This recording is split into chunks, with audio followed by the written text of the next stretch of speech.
watching Faith Unscripted, coming to you from the greater Chicago area. Now, here's Pastor Moses. When a person is properly educated, it will determine how they act out on it. I remember growing up, man, back in the day, they had classes called sex education. Some of us took it seriously. Some of us didn't. I remember I was first dating Lady Harry. She took it seriously. It was obvious I didn't.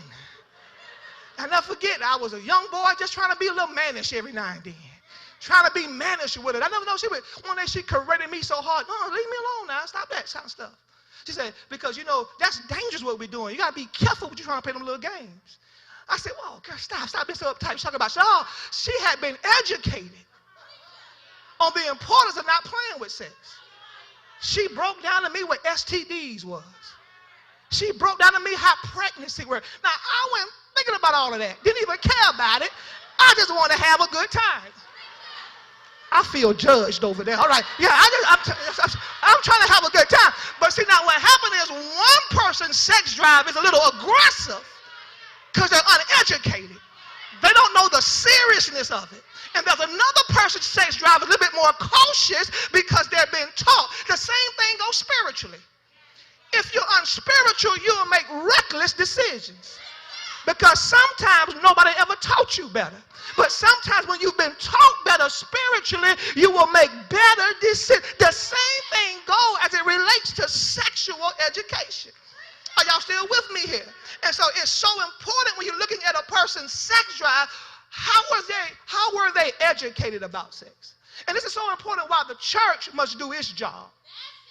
Are you hearing me here? This is why the church got to stop all this sex talk. It's taboo. Are you hearing me here? Because see, the church problem is this. We love to judge without teaching and equipping people. So we never talk about this. We never teach about this. But when the young girl come with a big stomach, we kick her out the choir.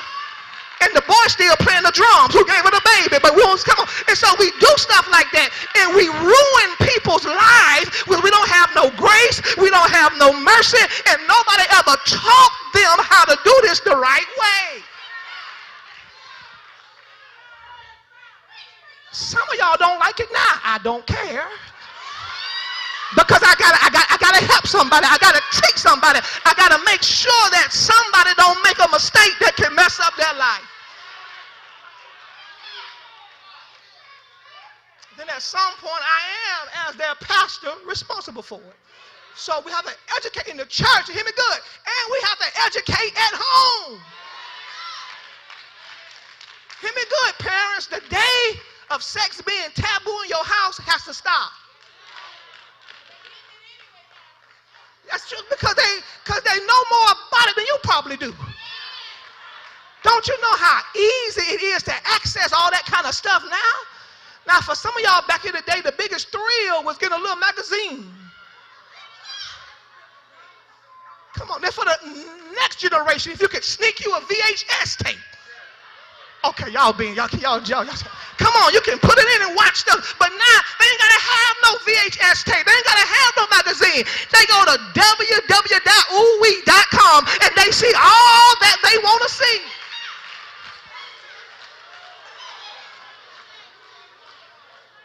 And you think they're in that room locked up playing video games. No, they're doing a whole lot more than that. And once again, now what is happening is now their exposure is being established. And you have a generation of young people now who are riled up sexually. And their sex drive is high and it's almost out of control to the point that if they get married, it's almost an 80% guarantee adultery gonna happen. Almost guarantee. I don't care how spiritual they may act, it's gotta happen. If you watch that stuff all the time, and if that's your environment all the time, and you uneducated all the time, it's almost as if you have no chance. Unless somebody gets some of that stuff out of you.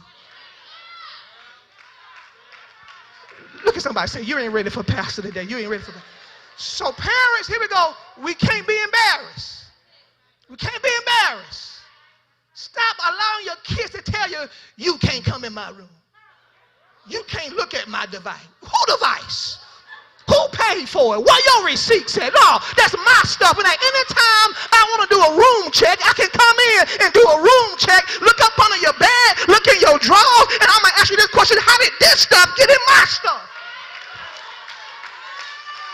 Somebody say, educate, educate, educate, educate. How much time I got? Okay. So talk about factors. All right, everybody say factors, factors. I'm going somewhere now. Stay with me now, because I'm going somewhere with this now. The factors that make up a sex drive. Number one was what? We said exposure, right? Number two was what? Environment. Number three was what? Education. All right, number four is experiences. A person experiences will eventually determine what their sex drive is. Now, how a person first experienced sex will determine their excitement or lack of excitement about sex. If they had a bad first experience, if their first experience was molestation or rape, someone took advantage of them, it's going to be hard for that person to have a healthy or be even excited about sexual relations. If they had an uncaring experience, made a bad decision, shouldn't have been doing it in the first place, but they did, and the person didn't have no care, had no respect for their body, just disrespected them. Now, that type of experience can begin to be a seed that turns into a stronghold that gives them a bad taste about anything sexually. And then sometimes if a person has a continuous flow of bad experiences sexually, then of course they will not be excited about doing it. See, sexually speaking, experiences determines excitement. And if the experiences are bad, then they will not have an excitement about it. And that's why you gotta investigate your experiences. Some of your sex drives may be unhealthy because you've had unhealthy experience. Are y'all still with me here? All right, I got one more. Talk about the factors now that determine sex drive. We say it's factored by exposure, environment, education, experiences. Here's the last one, which is very important: energy. Everybody say energy. And when we talk about a person's energy, we're talking about a person's enthusiasm towards sex. Now, this can be affected by a couple of things. Sometimes a person's energy towards sex can be affected by health. There are certain diseases that automatically will affect your sex drive. There are certain diseases biologically that will make your sex drive go down. Another one, libido. For women, sometimes after they have babies, their libido goes down. They don't feel sexy. They don't feel cute. Things are going on biologically that can cause things to shift and change. For somebody else, it could be focus. There are some people who just focus. Like, I am focused and my energy is on my career. My energy is on getting this bag, making money, and I ain't got time for sex. Matter of fact, I'm too broke to have sex. I get me some money, I'll think about sex. But until then, I got to get this. Come on, y'all ain't saying that. Come on, y'all ain't saying nothing. Some folk focus is so strong, but they don't got time for all that kind of stuff. For somebody else, it could be grief. Grief could affect sexual drive. Lost someone dear to you now, and I'm just not in that mood for all of that. My heart is broken. I'm trying to recuperate. Sometimes it's stress can affect the energy of sex. I don't want to have sex. I got too much stress on me. Got too much pressure on me, and I can't deal with it. And for others, sometimes it could be age. Sometimes they say, I just ain't got it like I used to got it. Now, one time I got in trouble by that, because one time I was counseling many years ago an older couple that came to me, and we were talking. And I made the wrong assumption that because they were older, that sex wasn't a factor. And I remember the man, he corrected me real quickly. He said, no, Pastor. I never forget what he told me. He said, just because I got this cane don't mean I can't do my thing. I said, well, do your thing then. Do your thing then. Do your thing then. But how many of you know sometimes just your age can be to a place where physical sex is not as important as sometimes intimacy. Are you still with me here? Here's my point. A person's sexual energy will often depend on what's going on in their life. And a person's energy, depending on what's going on in their life, can determine their sex drive. Did y'all get all of that? I said, did y'all get all of that? Now, I hope all of that made sense. Because I want to tell you this. These factors are important. Somebody shout, they are important. Because it's important to know what you're working with a sexual partner. And this is why sexual history matters. If you're getting ready to hook up with somebody in a marriage relationship, stop being so shy about sexual history. Well, that's not none of your business. Well, if you're going to marry me, it is. Oh, y'all not saying nothing now. Now, if we're going to be married, it has to become my business because I need to know what factors determine your sexual drive. For example, so someone tells you that they were exposed to certain things in their life sexually. They tell you, I was exposed to pornography at a very young age. Used to watch nasty movies. Here's your first question. Do you still watch it? Is it still something you do on a regular basis? And if they say, yeah, it is. Well, you know what? Let's just pause. Not saying I don't want to get married. I still love you. Maybe let's go to counseling. Let's get that taken care of. Because I don't want to marry you and that's a part of your sex drive. Because you'll watch a nasty movie, then come to me getting all riled up. And although you're riled up and high, it's unhealthy because what's behind it is not pure. What's behind it is something that is ungodly. And then you come to me on one day and my energy is low, and so you want it so bad because all that nasty stuff don't rile you up. And if I can't give it to you that day, you get so mad that you go out there and get it from somebody else.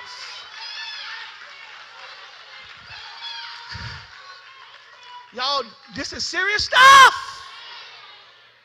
So you got to have the appropriate conversations. See, these factors that you know, let's talk about it.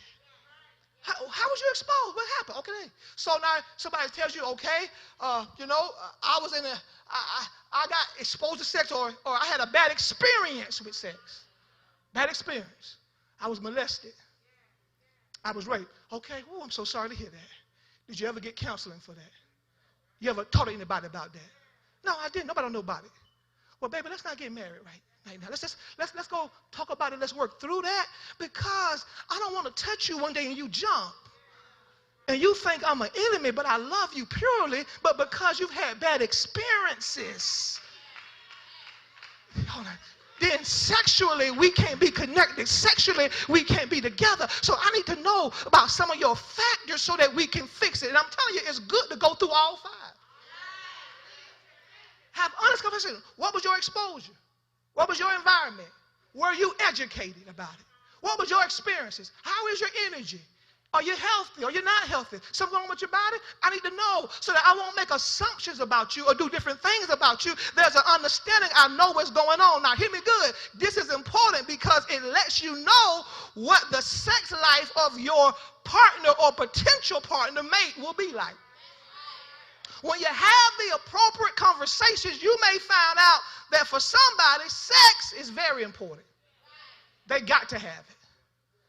Somebody else you may discover, sex ain't that important to me. I can do without it. Ain't all of that. I'm okay. And listen here, neither way is wrong or right as long as it's healthy. But how many of you know you need to know? Because if someone is high but healthy and the other person is low but they're healthy, then being opposite sexually may be a cause to pause.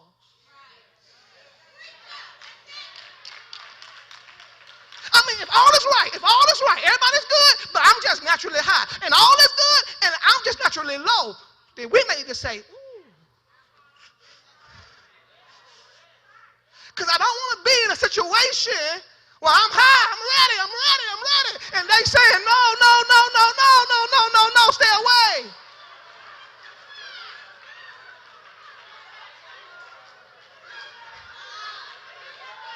And that becomes a natural way of living. Now, I'm back in the Bible now. And that's when Paul says that Satan has ingenious ways. Remember that scripture? Of tempting us. Because what we're trying to avoid, y'all hear me good, what we're trying to avoid is somebody making a bad mistake and dishonoring the marriage by creeping out. Lord knows we can avoid that. Let's avoid it. Not saying that you can't recover from it. You can recover from that. There can be a grace for that. It's going to be hard, a lot of counseling, a lot of prayer, a lot of forgiving. But if you can avoid it, let's try to prevent it. And I'm telling you what I know. We're living in a generation of people who are growing up. Their factors are all jacked up. So really, man, we need some deliverance services sometimes. We need to be laying hands, blowing on, spitting on people. That's what we got to do. Come on now. Some of us say, Pastor, I got to get free. That when I look at my spouse, the only thing I see is them. Are y'all still with me here? I said, are y'all still with me here? And so sexual compatibility is important. All right? It's not the end-all, be-all, but it matters. Why? Because the Bible is clear. There are certain areas you don't want to be opposite in. So once again, if everything is right, everything is healthy, somebody's naturally low, somebody's naturally high, pray about it. Talk about it. Discuss it. Have some accountability. But at least you know now, I believe if you pray right, if you do right by God, I believe God will hook you up. Two high people together. Come on, two high people together having a good time. I believe if it ain't your thing, God will send two low people together. And y'all are every now and then, okay, you be who you are, you be happy, you be satisfied. God will give you what you want if you do right by him. I wish I had some help. If you do right by God, I'm telling you, God will send you what you like. God will send you what you need. And God will send you somebody who can meet your needs when they need to be met. Woo. I hope that made sense. I hope that made sense, man. Boy, that was not easy to teach. Woo, I hope that made sense. I hope that made sense. All right. How much time I got? Okay, I got to finish this up. So opposites can attract, right? Let's dispel that myth. And there are certain areas where there got to be what? Compatibility. Right, the first area was what? Spiritual. Second area was what? Sexual. Okay, here's the last point. I'm done. There got to be compatibility. Third and finally, socially. Everybody say socially, socially, socially. All right? Which means from a social perspective, there got to be some practical things in the natural that you all connect with. One of the great scriptures is in Genesis chapter 2. Once again, look at the first marriage between Adam and Eve. I love it. In Genesis chapter 2, verse 24, it says this: therefore a man shall leave his father and mother and be joined to his wife, and they shall become one flesh. Now, I love it because in verse 24, that word join in the Hebrew vernacular, it literally means to be glued together. So here's the imagery, that when you marry someone, you all are glued together. See what I'm saying? There's a type of connection that you have that you're glued together. Remember that scripture? You're yoked together. You're glued together. Now, it would be crazy in a marriage if we're glued together and somebody's always happy and the other person's just depressed. Now, one person always upbeat, hey, how you doing? How you doing? Hey, how you doing? And the other person is always sad. Now, you would say, if you're glued together, what's affecting one? Come on, y'all not saying nothing. It ought to affect the other person. Now, how is it one person living their best life and the other person with depression and they don't care? They're just going sad. You ain't got a good connection there. Because when you connect it, what happens to one ought to happen to the other. If I'm eating, she ought to eat. We ought to be eating together. But if I'm always eating, she's starving, it suggests that we're not being joined together like God called us to be. And when you get ready to be with somebody, you got to make sure that you can have compatibility to the place that you can say, we glued together. All right? So if you got a problem with my boo, you got a problem with me too. See what I'm saying? That's glued together. So no matter who it is, mama can't do it, a mother-in-law can't do it, no, can't nobody come into us, the kids can't come through us. Why? Because we glued together, we've been joined together, and there's a level of compatibility that cannot be broken. So Jesus said, what God has put together. I feel like preaching that. Said, let nobody tear us asunder. Everybody say, gotta be compatible. And when you're getting ready to make a long-term commitment, you need to have compatibility with someone socially. And anytime you're in a relationship, now hear me good, now this is real serious. Anytime you're in a relationship with somebody and y'all constantly fussing, arguing all the time, ain't one thing you agree with. Ain't one thing you every time people see you, you're going at each other. That's a red flag. That's a red flag. I don't care how spiritual we are. You just may not be the one for me. If everything is an argument, every conversation ends with a cuss out. Somebody's offended. Somebody's always upset at each other. That's a problem. There needs to be some compatibility. You got to have a true connection. And let me give you real quickly 3 areas of social compatibility that are necessary for an effective marriage. Number 1, you got to have compatibility in the area of fruitfulness. Are you hearing me? In other words, you want to be with somebody who bears spiritual fruit. Somebody in your life that when you look at them, the fruits of the Spirit is manifested in them. Now, if you're going to be spiritual, they're going to be unspiritual, you're going to have a problem. Now, you want to walk in love, but they want to clap back all the time. That's a problem. You want to have self-control, but they want to be out of control. How many of you know that's a problem? So you want to connect with somebody through the area of fruitfulness, and then compatibility even in the area of family. For those who are about to get married, ask the questions about this. Do you want a family? Do you want kids? Or can you not stand kids? Right? That's not a conversation to have 5 years in. All right? That's one to have before you do. How important is family? And how much of a value you're going to put on family? And how much leeway do you give family? In other words, do you got to make a decision and you got to ask your mama first? Or can you make a decision without asking your daddy first? Can you do it? Come on, y'all not saying nothing. Is it just going to be me and you, or me and you and somebody else? Because if that's the case, it ain't going to work out. How important? There's got to be compatible. You have to agree with how you work your family. And then finally, this is important, be compatible with someone in the area of fun. Because when you get married, you can only do it one time. And connect with somebody that you can enjoy life with. Every couple ought to have their thing.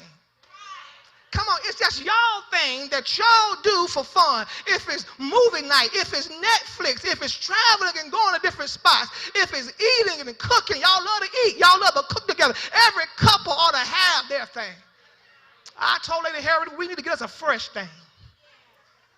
Been married 17 years, let's find us a new thing. I said, I'm in Chicago, I want to learn how to step, you know. I said, I want to learn how to step a little bit. I said, let's go somewhere. Let's learn how to step. Come on, let's go somewhere. We can turn you around and, let's have some fun. Come on, man. See, y'all judging me, but see, you got to have a life. And see, when you're a pastor and when you're in a first lady, it's important to have a life. Because I see y'all on social media. Y'all got a life. I just ain't got one. And that's the problem. Because, see, folk will put stuff on you that they don't keep on themselves.